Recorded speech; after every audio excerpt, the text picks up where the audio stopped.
What's up, everybody? It's me, E-Man from E-Man's Movie Reviews. Oh my god, Avengers Endgame is finally here. I done watched this movie about 3 times already. I am completely satisfied. However, I've seen online that a bunch of people are making videos about endings explained and blah blah blah. And you know what? I don't think that that's enough. I think that after waiting for 10 years of finally getting this big culmination movie, I think the best way to really approach this movie is to do a complete, ultimate review and breakdown and analysis, and that is what I'm going to give you guys today. Hopefully by the time you get done watching this video, a lot of the questions and answers that you might have had for Avengers Endgame will be resolved. And maybe you'll walk away with a deeper appreciation for this movie. So buckle in because we're in the endgame now. Coming up next.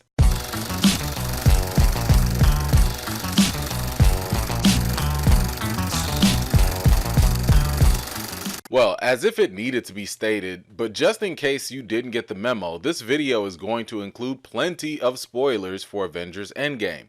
So take this as your spoiler alert. If for some reason you still haven't seen Avengers Endgame, then you are more than welcome to check out my spoiler-free review and come on back whenever you're ready. Speaking of which, you still have time to enter my special giveaway. Check out my spoiler-free review video and you'll see exactly what you need to do in order to be entered to win. Okay, so the way this is going to work is I'm going to recap the entire movie first. The reason why I'm taking the time to recap this is because there are a number of small details that I noticed people have missed in the movie.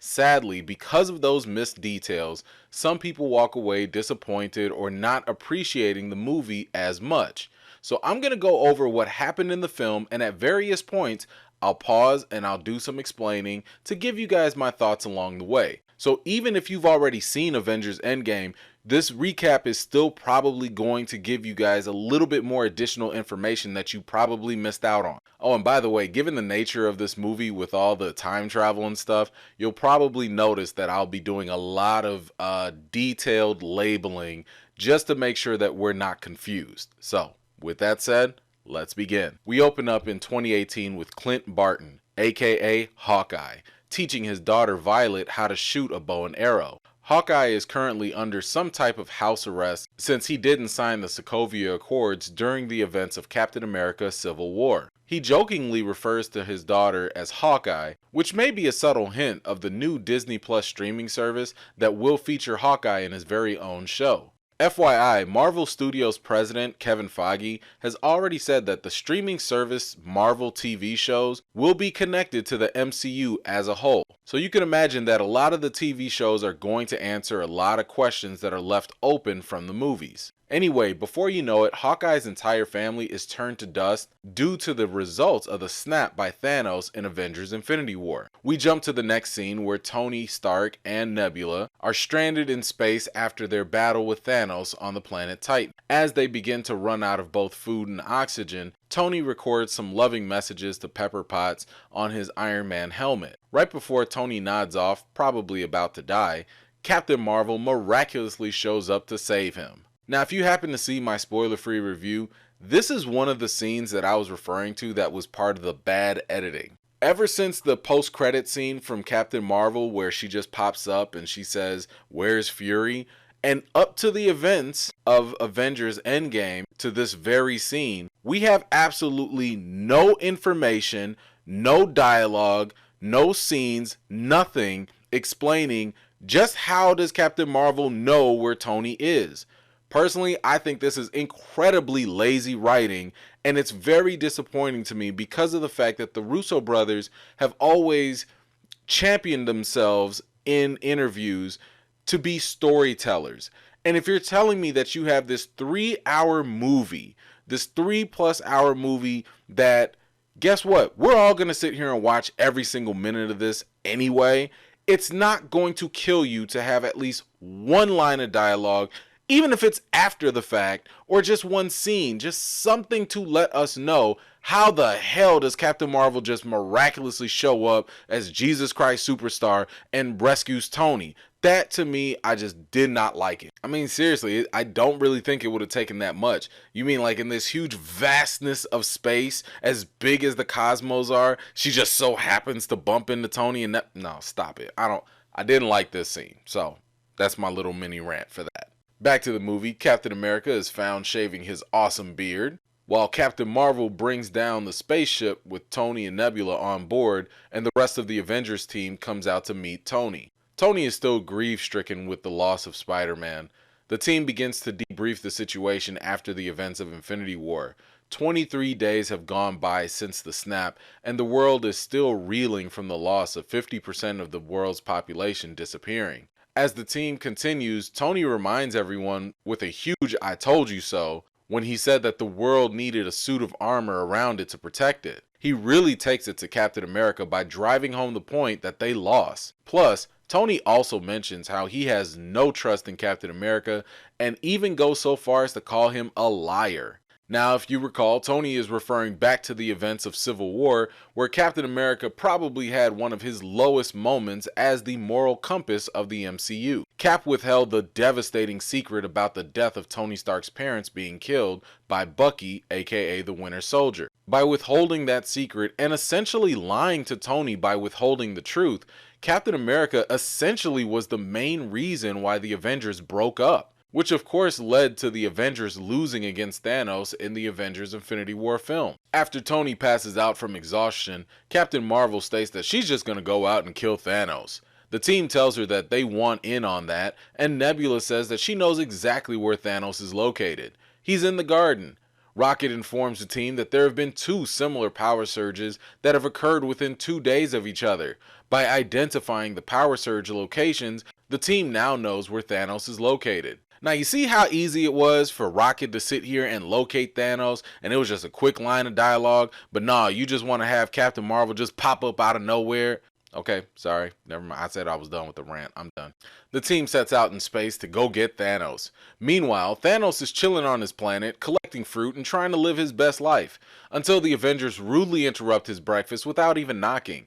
The Avengers pin him down and Thor comes right in, chopping off the already disabled Thanos' arm with the gauntlet included. They discover that the Infinity Stones are missing from the gauntlet, and Thanos informs them that he used the power of the stones to destroy themselves. Thanos accomplished his plan of achieving balance in the universe, and he found no further use for them beyond temptation.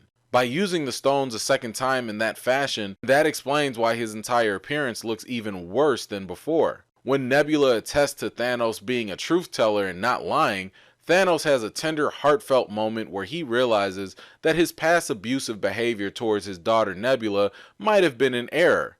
Then, out of nowhere, Thor pulls the plug on the loving father-daughter moment to chop off Thanos' head. Like, now he wants to go for the head, of all times. We fast forward from the year 2018 to 5 years later to the year 2023, which is when most of the movie will now take place. We see Thanos has whooped the Avengers so bad that they're now holding AA meetings half a decade later to deal with their grief. Now let me just say that when I saw that 5 years later mark during the movie, that to me let me know that the stakes were real. Everything from that point just kind of let me realize Thanos was the real deal. I mean, he won and it lasted for 5 years.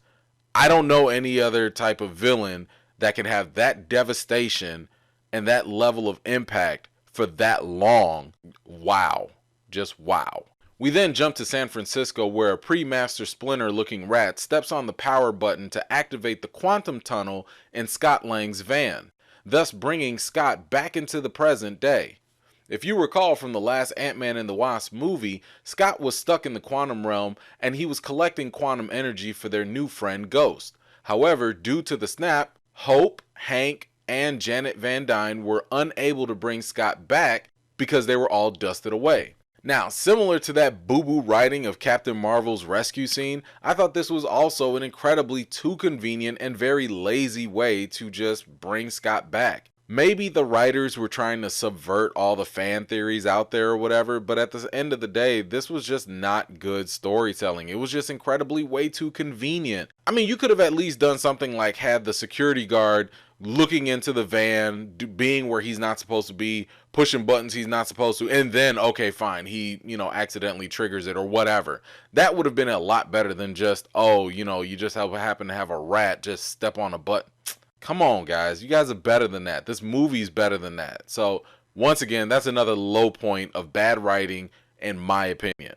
After Scott comes back from the quantum realm, he realizes that something is off. He runs to his old home where he finds his now grown-up daughter, Cassie Lang, for a heartwarming reunion. We jump back to the Avengers headquarters base where Black Widow is running point with the other heroes, including Okoye, Captain Marvel, Rocket, Nebula, and War Machine. Captain Marvel is going off planet to help other worlds, so she's going to be away from the movie for most part. How convenient. Actually, I'm very okay with this. I told people a long time ago that this Avengers Endgame movie is not a Captain Marvel movie. She's not about to come here and just be the center of attention.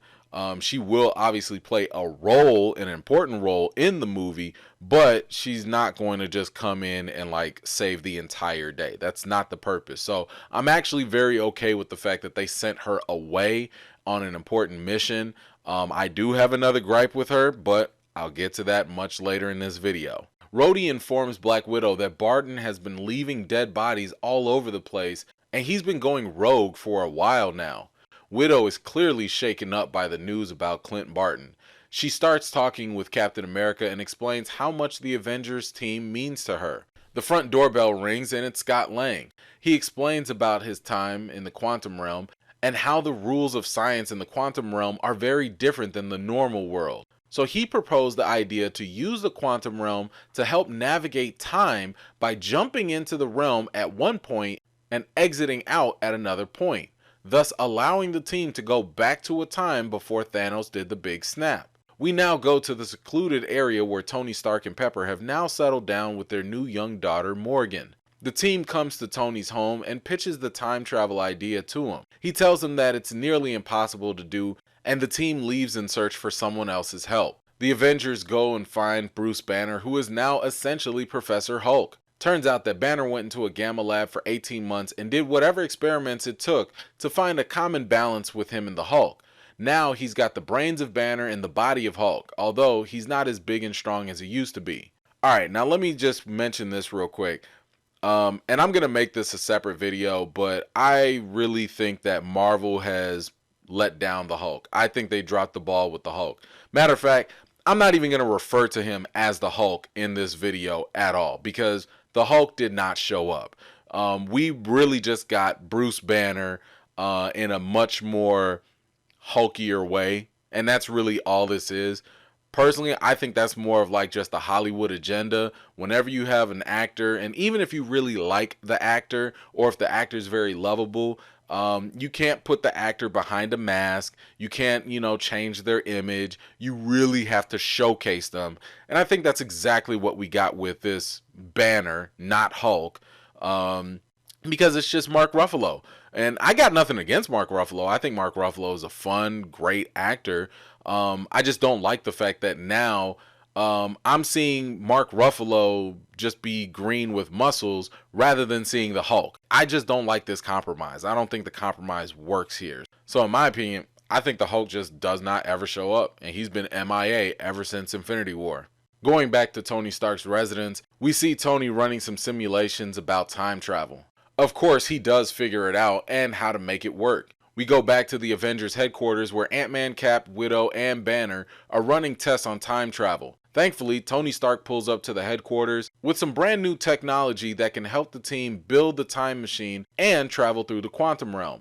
In a quest to rebuild the Avengers team, Rocket and Banner head out to Norway, which is where the new Asgard has been established. The remaining Asgardians that escaped Thanos in Infinity War have settled here as their new home. Thor has severely let himself go physically and achieved dad bod perfection, all while becoming an alcoholic. We now go to Tokyo as Clint Barton has taken on the persona of Ronin. Natasha tracks him down and tells him that there's a chance to bring his family back with their plan of time travel. Back to the Avengers headquarters, Thor is back on the team looking like the dude from The Big Lebowski.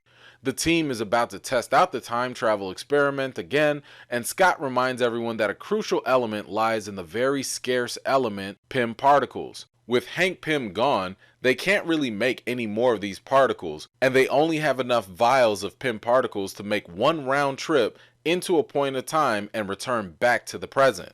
Hawkeye volunteers to be the test subject for the time-traveling experiment. Before he goes, Rhodey and Banner have an exchange about time travel and the idea of going back and killing baby Thanos. Now this is a really important part of the movie because if you don't understand what Banner is about to talk about here, you're really not going to understand how time travel works in the MCU. So it's very vital to understand what's going on here, and I'm going to try and take a little bit more time to try and explain this basic understanding of quantum physics and time travel, because again, if you don't get this, you're not going to get the rest of the movie. Banner states that changing the past does not change the future.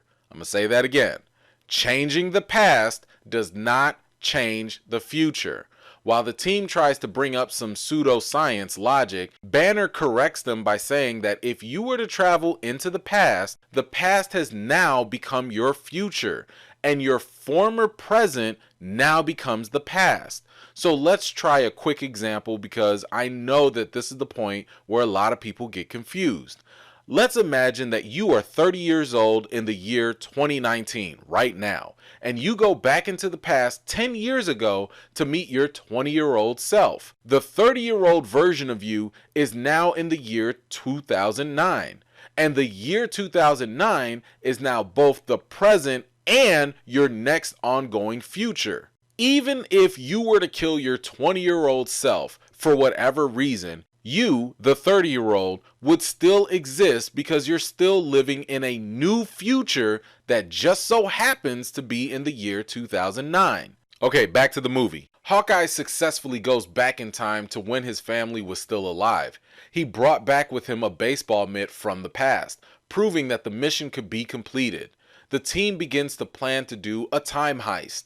They identify the location of each of the Infinity Stones at various points of time before Thanos had collected them. The first team we visit is Captain America, Iron Man, Ant-Man, and Banner visiting New York in 2012 during the famous Battle of New York. Bruce Banner goes to the Sanctum Sanctorum in search of Doctor Strange, but runs into the Ancient One instead. Thor returns back to Asgard with Rocket in the year 2013, and he's immediately having some issues dealing with the fact that his mother is still alive during this time. On Morag in the year 2014, Nebula and Rhodey split up from Hawkeye and Black Widow as Widow and Hawkeye take the spaceship to Vormir to get the Soul Stone. Nebula informs War Machine that they have to be very careful in their pursuit of the Power Stone because other people are also looking for the Power Stone too. Okay, this is the point of the video where I'm going to be incredibly detailed in labeling, because since we're dealing with time travel, we're going to have a lot of copies of the same character but from different times, so just kind of keep that in mind. We jump to the 2014 Nebula in a heated battle with some aliens as her and 2014 Gamora are on the hunt for the Power Stone. Thanks to the help of the Kree villain Ronan, Thanos has now located the Power Stone and is about to send 2014 Nebula and 2014 Gamora to go get the stones. If you recall, this is why we saw the other Kree warriors ambush Star-Lord in Guardians of the Galaxy Volume 1 when he was trying to steal the Power Stone. However, before the 2014 Nebula and Gamora leave, 2014 Nebula suffers a technical glitch. She starts to project a recording of War Machine talking to the 2023 Nebula. We jump back to 2012 New York and we see where Loki is being captured by the Avengers. They force Hulk to take the stairs, and in the meantime, Captain America intercepts the SHIELD/Hydra agents to acquire Loki's scepter. In a moment very similar to that of the famous elevator scene in Captain America 2: The Winter Soldier, Cap manages to leave with the scepter by whispering "Hail Hydra" to fool the others. And if you didn't know, that is just a great homage to the comics where we had Secret Empire. In that comic line, Captain America was actually a Hydra agent. It was one of the most controversial and, I think, very interesting storylines for Captain America. And the fact that they put that in this movie, it was great. I mean, the Winter Soldier elevator scene was like, it's iconic in my opinion. And this one was a great way to kind of like tease it, but give it another direction and still pay off for both comic fans and Marvel movie fans at the same time. Switch back to Alexander Pierce, who, if you recall from Captain America Winter Soldier, he was revealed to be one of the big bad Hydra commanders all along. He's now confronting the 2012 Avengers to retrieve both Loki and the Tesseract under the false premise that he wanted for S.H.I.E.L.D. By the way, this scene actually fixes a major plot hole from the events of the first Avengers movie and the beginning of the Avengers Age of Ultron film. If you recall, we started off Avengers Age of Ultron with the Avengers storming the Hydra base of Baron Strucker. Prior to that, in the post-credit scene of the Winter Soldier, Strucker was in possession of Loki's scepter, which contained the Mind Stone, and Hydra was conducting experiments on Quicksilver and Scarlet Witch, which of course resulted in them acquiring their powers. After knowing that Hydra has been infiltrating S.H.I.E.L.D. for decades, and with Endgame now showing us that it was Alexander Pierce who originally obtained the scepter back in 2012, we now know how Baron Strucker and Hydra were able to come into possession of the Mind Stone. Okay, back to the movie. Secretly, Ant-Man has shrunken down to enter into 2012 Tony Stark's arc reactor, which at that time served to keep him alive, and Ant-Man pulls the plug, giving 2012 Tony Stark a bit of a heart attack. In all the commotion, 2023 Tony Stark is disguised as a S.H.I.E.L.D. agent and picks up the Tesseract to make a getaway. Unfortunately, a now stairway-hating Hulk knocks 2023 Tony Stark back, causing him to drop the Tesseract. This gives 2012 Loki the opportunity to pick up the Tesseract and disappear to parts unknown. 2012 Thor gives 2012 Tony Stark a mild lightning strike, saving his life, and they still have no idea where Loki has disappeared to. Now, if you were hoping for Loki to be alive, this is it. And boy, oh boy, I have got a theory video coming up for you guys that you are going to absolutely love. At least I hope you do anyway.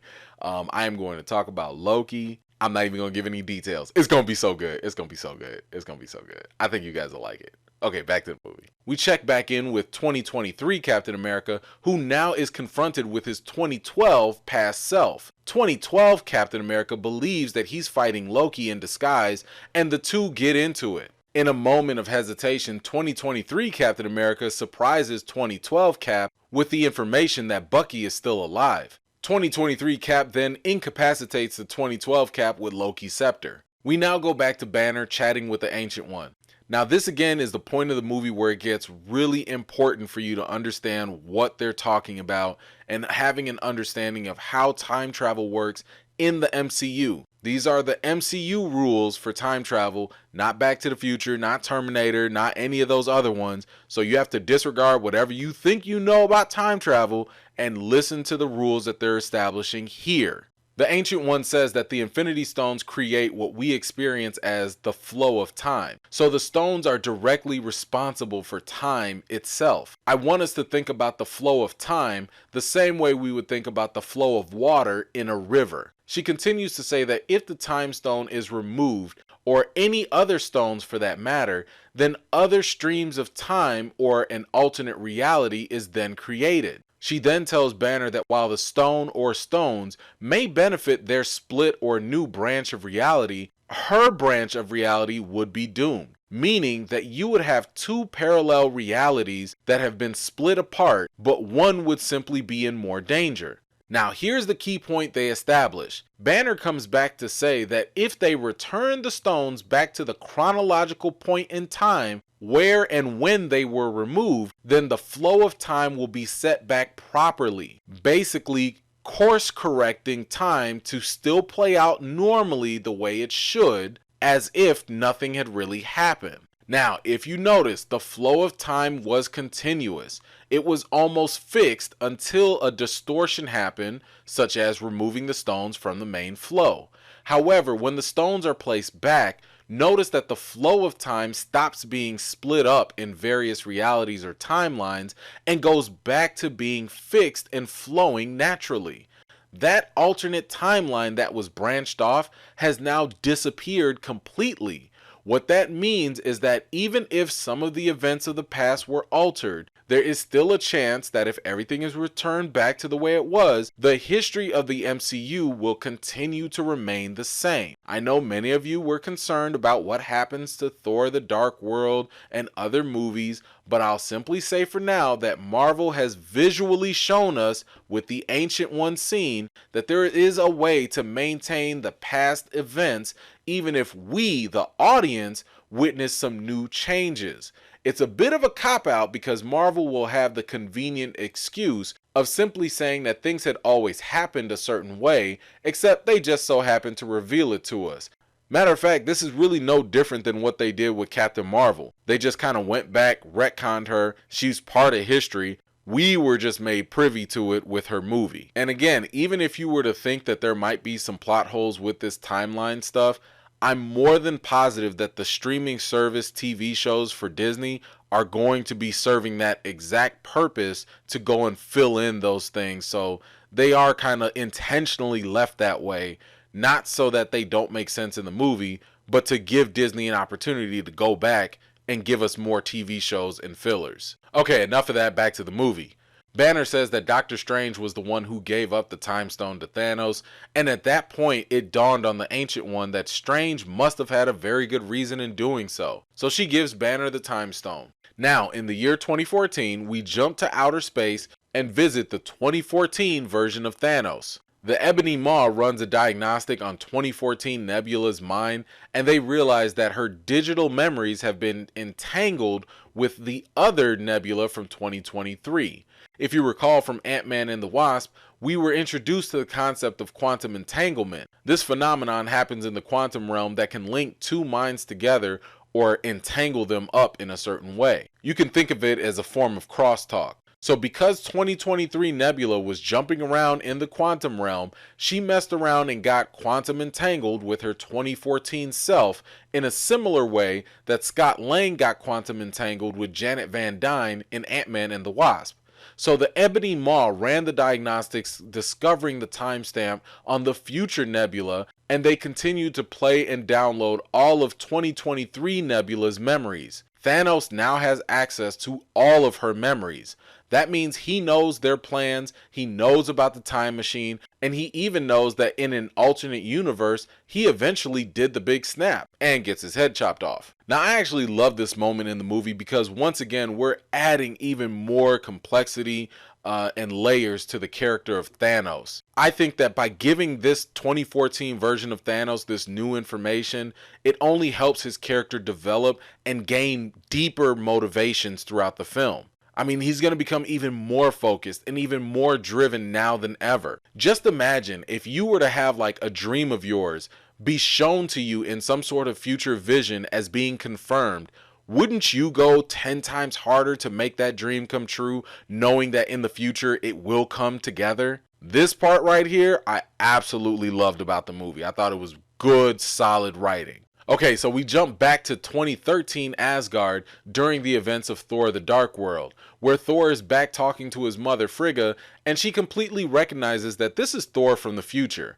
That is mainly because she was raised by witches and probably has knowledge about how time works. Rocket extracts the Reality Stone or the Ether from the body of Jane Foster and is quickly being pursued by the Asgardian soldiers. Thor gets some really necessary counseling and closure from his mother. He tries to warn her about her fate, but she stops him because she doesn't want to know her fate and wants time to flow naturally. Before Thor leaves, his mom tells him to eat a salad, and he manages to call back Mjolnir, his old hammer, because despite it all, Thor is actually still worthy. We go back to 2014 on Morag, where Peter Quill is about to steal the Power Stone. 2023 Nebula knocks him out as her and War Machine enter the temple to steal the Power Stone. As they get ready to time jump back to 2023, the 2023 Nebula experiences a glitch in the Matrix and collapses to the ground. As 2014 Thanos witnesses the death of 2018 Thanos, he sends 2014 Nebula out to capture the 2023 Nebula as a way to prove her loyalty to him. At the same time, 2023 Nebula knows that Thanos has all her knowledge and memories and tries to radio back to warn the other Avengers to return. However, it's too late, as 2014 Thanos has captured 2023 Nebula. Now, we visit Captain America, Tony, and Ant-Man in 2012 during the Battle of New York.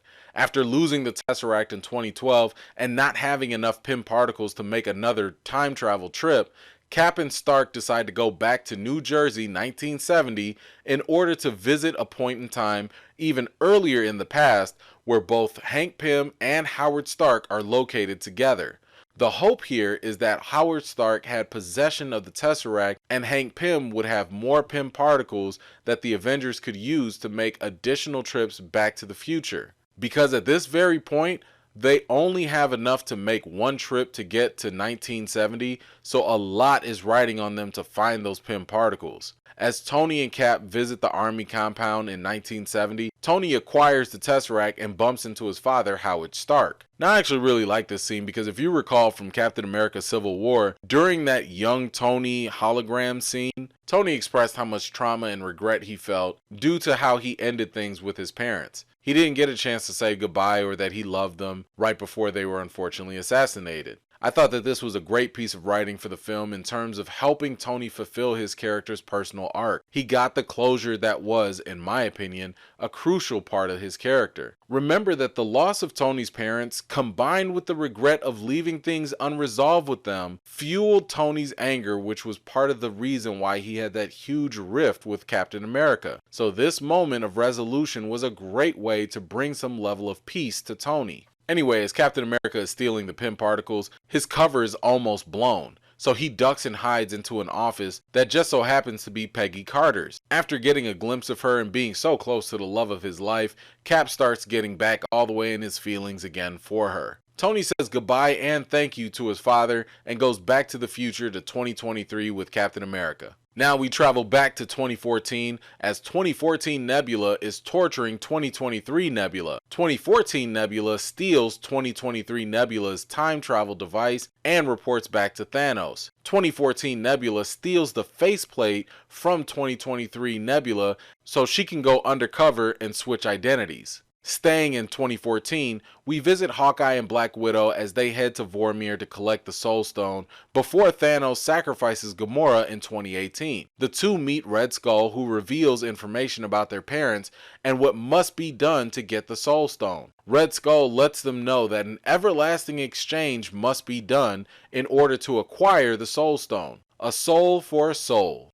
After some reflecting and going back and forth, both Hawkeye and Widow fight to do the ultimate sacrifice, and Widow ends up taking the big plunge. With her death, Barton wakes up with the Soul Stone in hand. Now for me, I thought this was a very powerful scene, especially for both Hawkeye and for Black Widow's characters. Across many of the Marvel movies, Widow has expressed a lot of guilt and regret over the red in her ledger. Meaning she's killed a ton of people and done a lot of bad things in her life that she really wished she could make up for. She's been trying to fight the good fight on the Avengers team for such a long time because she felt that this was the best way to help redeem herself. By doing this one courageous act of self-sacrifice, Widow was able to let the team save billions of people, and in my opinion, she's more than definitely erased the red in her ledger. Her character arc and story are now complete, and I'm very ready to see her in a new prequel movie that I believe is going to come out in like 2020. As all of the members of the Avengers time jump back to 2023, they have all the Infinity Stones, but at a bitter cost of realizing that Black Widow is truly gone forever.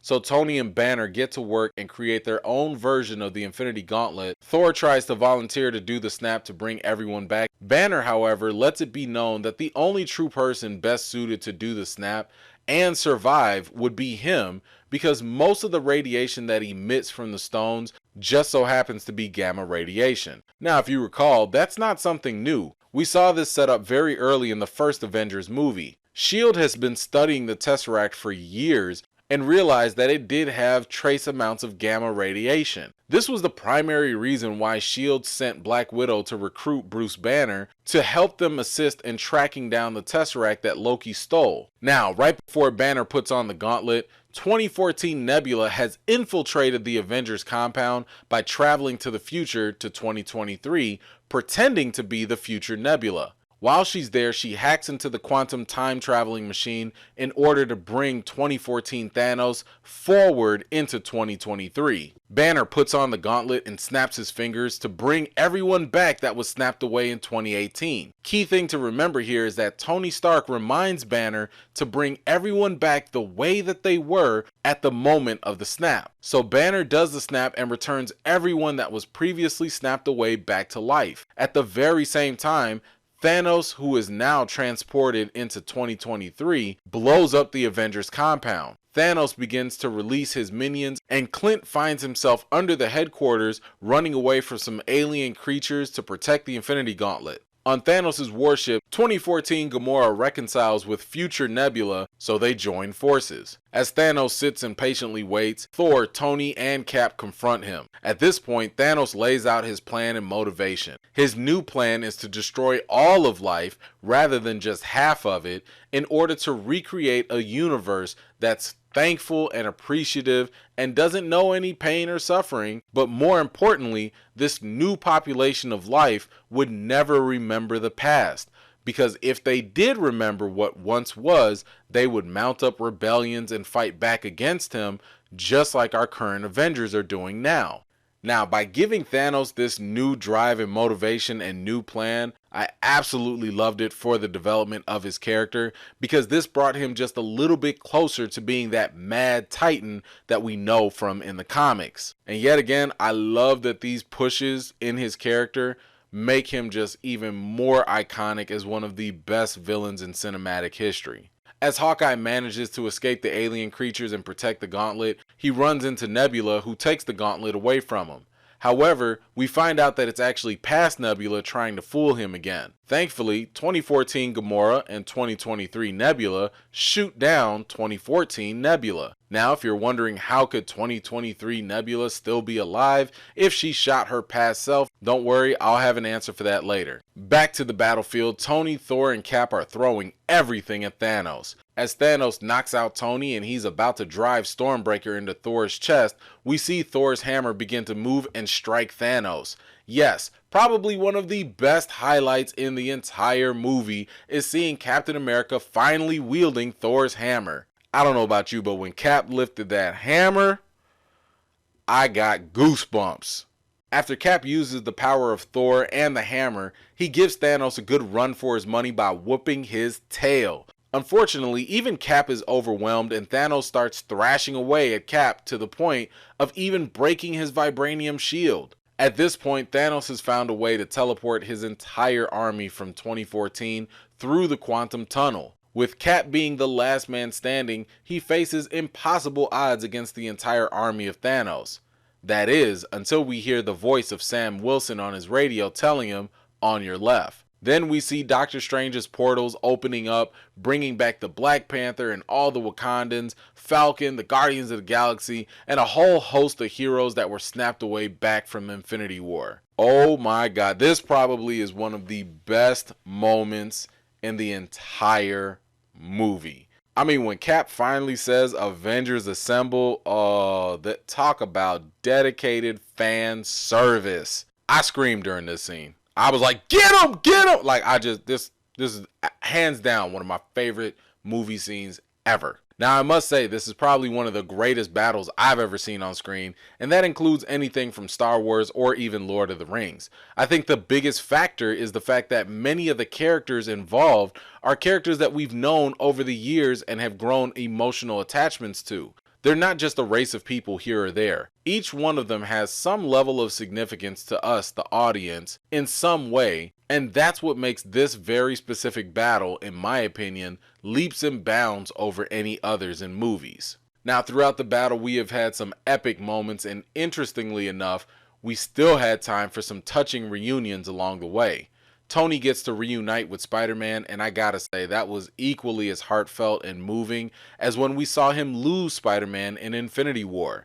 Then we see Star-Lord reunite with Gamora, except this is 2014 Gamora, and this Gamora he doesn't know and she doesn't know him, despite the fact that future Nebula told her that he was the one that she was in love with. As the battle rages on, the Avengers realize that they have to get the Infinity Stones away from 2014 Thanos and back to their proper timeline. This is when we see a crazy game of keep away as Hawkeye, Black Panther, and Spider-Man try to get the Infinity Stones over to the quantum tunnel that's in Ant-Man's van. As Black Panther is racing away with the gauntlet, Scarlet Witch comes back to face off against Thanos yet again. And this time she is not happy because he killed Vision. Scarlet Witch uses her powers to practically tear Thanos apart until he gives the desperate order to rain fire upon everyone, including his own troops. This of course causes a bunch of chaos on the battlefield.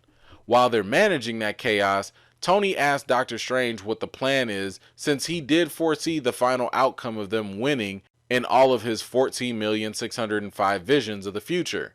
Doctor Strange, however, tells Tony that he cannot reveal what's about to happen because it might change the future in some way. Thanos' ship is still raining fire until it changes direction to focus its attention to a bigger threat. That threat being Captain Marvel, who has finally returned from her journey of helping other worlds in the galaxy. Ant-Man finally gets the van's quantum tunnel operational, and Spider-Man gives the gauntlet to Captain Marvel to deliver it to the van. At this point, we had the deadly femme fatale group of female heroes all coming to support Captain Marvel on her mission to deliver the gauntlet. Please don't ask me how on this huge battlefield these specific women just so happen to assemble at the right time at the right place. We're just gonna go with it for now because, I don't know, girl power. Anyway, Captain Marvel is so powerful she really didn't even need their help as she bullets her way through the armies. That is, until Thanos comes through and throws his battle blade at the van, destroying the final quantum tunnel. Thanos is close to acquiring the gauntlet until Captain Marvel intervenes and starts wailing on him. After flinging her to the side and putting on the gauntlet, Captain Marvel flies back in the nick of time to stop him from snapping his fingers again. And not only does she take a headbutt from Thanos' ridiculously sized dome with no effect, but she brings him to his knees and starts to break his hand in the process. Thanos, however, rips out the Power Stone and uses it to strike Captain Marvel away. Now let me pause for a moment because this is probably one of my biggest grievances with the movie. I have absolutely zero problem with making Captain Marvel the strongest person in the MCU. However, in this movie, what is a problem in my opinion is that they made Captain Marvel entirely way too overpowered. I mean, she's so overpowered that at this point she has literally no weaknesses. And to me, that's incredibly problematic. It's at this point that Doctor Strange gives Tony the signal of the number 1, signifying that this is the very point in his vision that the Avengers can win. And it's at that very same moment that Tony realizes what he must do. So Tony grabs the gauntlet on Thanos' hand, and thanks to Stark's nanotechnology, he was able to steal the Infinity Stones from Thanos' gauntlet and deliver his classic line, "I am Iron Man." And with that, Tony snaps his finger and brings all the Thanos' forces to dust, bringing about a mirror effect from what we saw in Infinity War. It's at this point that Thanos looks around him and realizes that he is indeed defeated, and his ambitions and goals will not come true. So he doesn't even bother fighting it. He sits, rests, and looks off in the distance just like he did in Infinity War and turns to dust. With that snap, Tony slowly starts to die due to the immense amount of gamma radiation and energy that came from using the Infinity Stones. I gotta admit, this was a very tough moment to even talk about and write about for the sake of this video because look, Tony started the entire MCU. Robert Downey Jr. has captured the character in a way unlike, I don't know, anyone else can. Maybe Hugh Jackman and Wolverine, if we want to go that far. But the character of Tony Stark is everything to the MCU. And in this bittersweet moment, it was definitely an emotional, I would say, payoff. Because it's not like a loss for nothing. I mean, he saved everything. He saved everyone with his final sacrifice, and it was awesome. I mean, it sucks that Tony's gone, but think about it like this. Tony Stark wouldn't have had it any other way if it meant that his actions would result in saving everyone. It's literally what he's always wanted ever since the very end of the first Avengers movie. When he started getting paranoid and suffering from PTSD after the alien attack, all he's wanted was to protect the world or die trying. and in this case, he's done both. Hawkeye reunites with his family and Spider-Man goes back to school where he reunites with Ned. Now, if you're wondering about how Peter Parker and Ned are still in high school, don't worry, I'll answer that later on too. We're left with Tony's hologram message to his loved ones playing from his Iron Man helmet. At Tony's funeral, we see that the very same original arc reactor from Iron Man 1 is floating off into the water. We see Hogan sitting with Tony's daughter Morgan, and she tells Hogan that she wants some cheeseburgers. And if you recall, this is a classic callback to the very first Iron Man movie, where when Tony was rescued, the very first thing he wanted was a cheeseburger. We move on to Thor and Valkyrie in New Asgard, and Thor crowns Valkyrie as the new queen and leader of the Asgardians. In the meantime, Thor joins the Guardians of the Galaxy, who we might as well just call the Asgardians of the Galaxy now. Finally, we set up with Captain America, who is now tasked with the responsibility of bringing each Infinity Stone and Thor's hammer back to their respective times. Cap says his goodbyes to Bucky, and Bucky even says, "We're gonna miss you, buddy." Now, I believe it's at this very moment that Bucky realizes that Cap is not going to be coming back. Just think, if Cap were going to come right back, why bother saying goodbye in such a fashion? When Cap fails to return at the specific time that they planned for, Bucky points out to Falcon that there's an old man who looks like Joe Biden sitting off on a stone bench. Turns out that Cap decided to go back in the past and just stay there to live out his life with Peggy. Cap passes on the mantle of Captain America and the shield to Falcon, making Falcon the new Captain America moving forward. We finally end Captain America's story with him getting that wonderful dance with Peggy Carter that was promised from so long ago. Well, that was my recap and breakdown of Avengers Endgame, and I understand that there's still going to be a lot of questions, so I collected as many frequently asked questions that I could find online from many of you in the comments and posts and all that, and I'm going to do my best to give you guys all an answer for every single one of them. Let's jump right into them.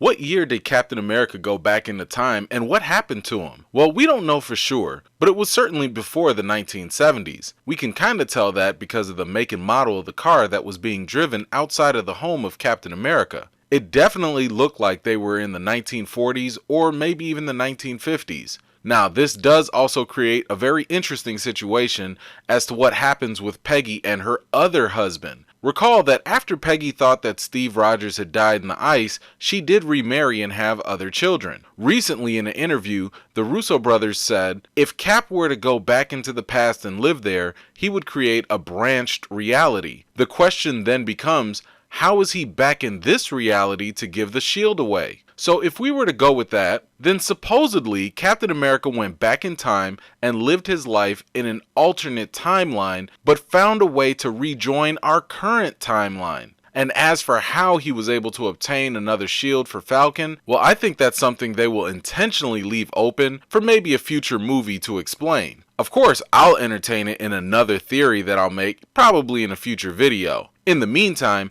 I'm going to take what the Russo brothers have to say with a huge grain of salt, mainly because they're a bunch of liars. Now, I would like to assume that Captain America isn't some type of homewrecker, so I do have a theory video that I'll be working on in the future that will possibly explain how this Captain America comes back to this timeline. One thing to consider in the meantime, with 2023 Steve Rogers going into the past, you still have another Captain America that is still frozen in the ice at the same time.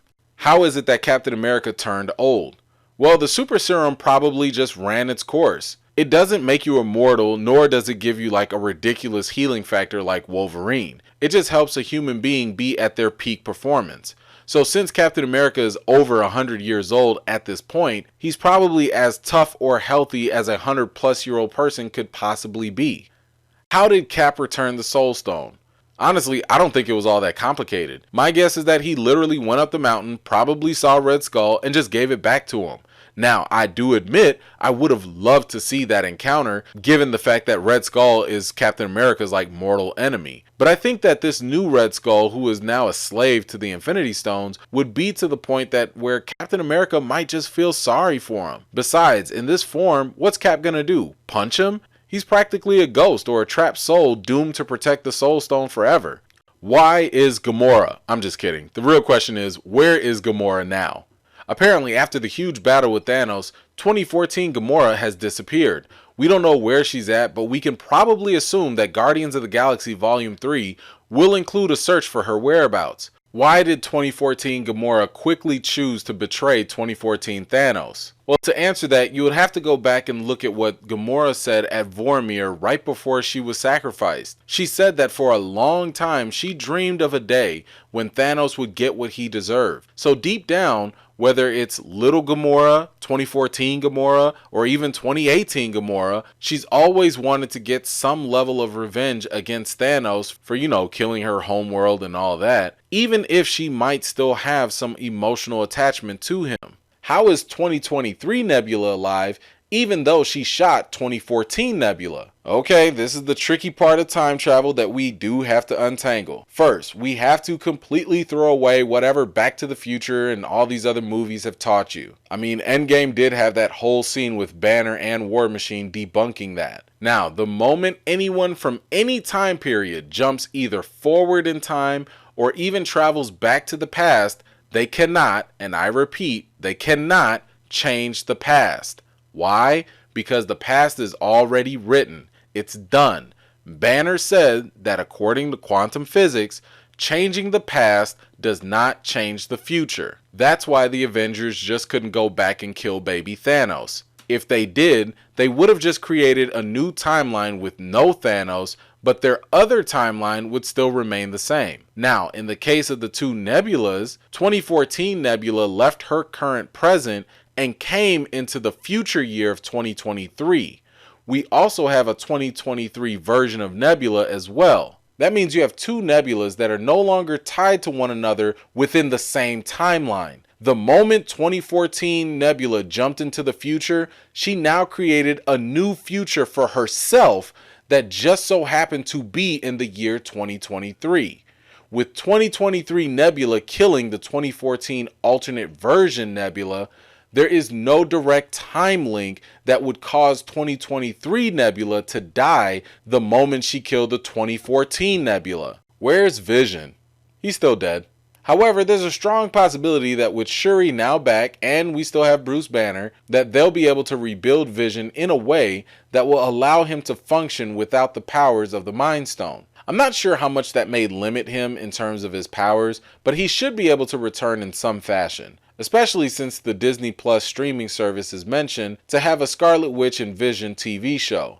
Supposedly, the show is going to take place in the 1950s with some type of Leave It to Beaver type of feel, but I have absolutely no clue what Marvel's trying to do with that, and unfortunately we're just going to have to wait and see to find out. Hey, what about Hulk's arm? First of all, that's Bruce Banner and it's not Hulk. What about Bruce Banner's injured arm? Now, one thing that we know is that the Hulk has a major healing factor. We know that when Bruce Banner is in the full Hulk form, he could take on huge missiles and explosions right to the face and survive.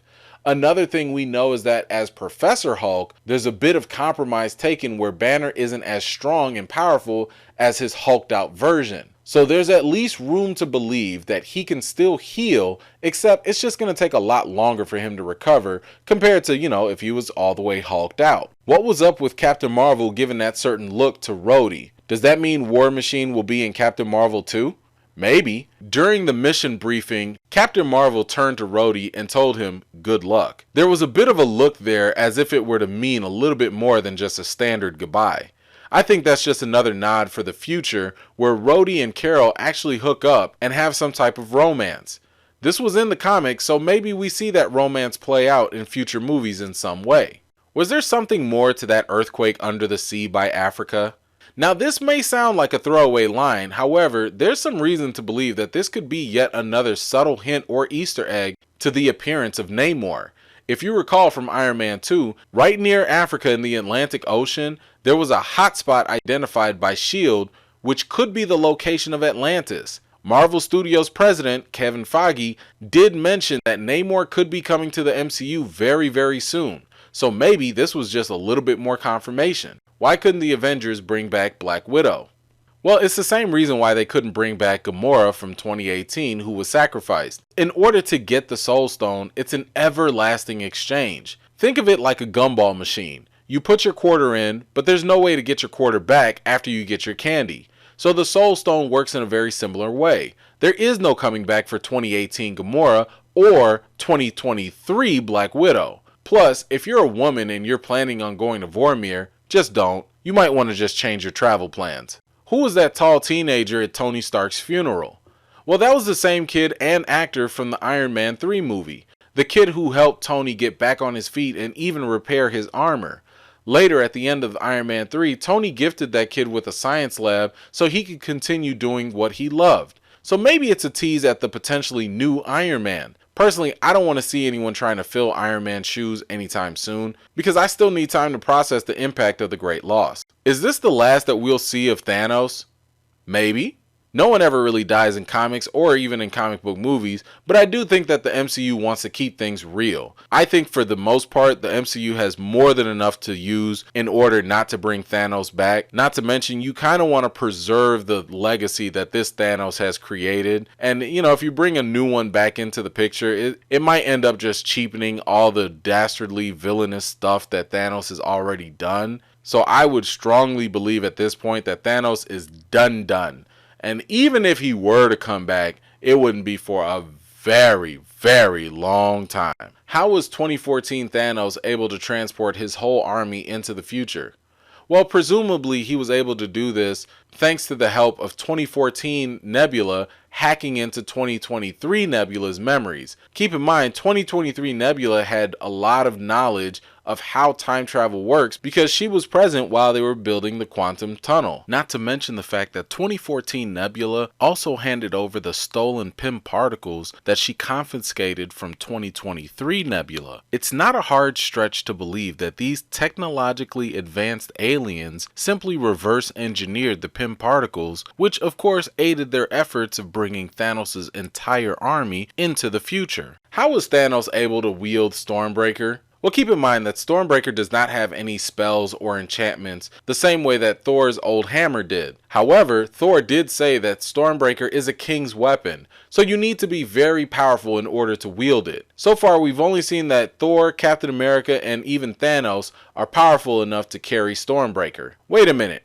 Why is Captain America now worthy to lift Thor's hammer when he couldn't before? Luckily for you, I made a video explaining this, and you're more than welcome to go check that out. You can either click the eye above or check out the links at the end of this video. Why did Captain America's vibranium shield break? Well, vibranium is not indestructible. It only absorbs kinetic energy, and depending on how much vibranium you might have or how it's formed, it's going to reach a breaking point eventually if enough force is placed on it. Plus, another thing to consider is that not only is Thanos ridiculously powerful, but we have no idea what alien metal his own weapon is made out of. Vibranium is not magic. It's just another alien metal. So when you have two alien metals clashing, it's not outside the realm of possibility that one is going to be tougher than the other. Oh, and another interesting thing, Captain America's shield breaking also fulfilled Tony Stark's vision from Age of Ultron. All the visions from Age of Ultron by the Avengers actually came true to some extent, except for Tony's. Granted, the Avengers didn't all die like they did in his dream, but the broken shield was a significant aspect of his vision, which did come true. Why were Peter Parker and Ned still in high school? Well, Bruce Banner brought everyone back the way that they were when they were snapped. That means those that were snapped back in 2018 came back to 2023 without aging. Now, if you notice back in that high school scene, many of the students are still going about their regular day, probably because these students are all a new class, meaning that Peter Parker and Ned's original class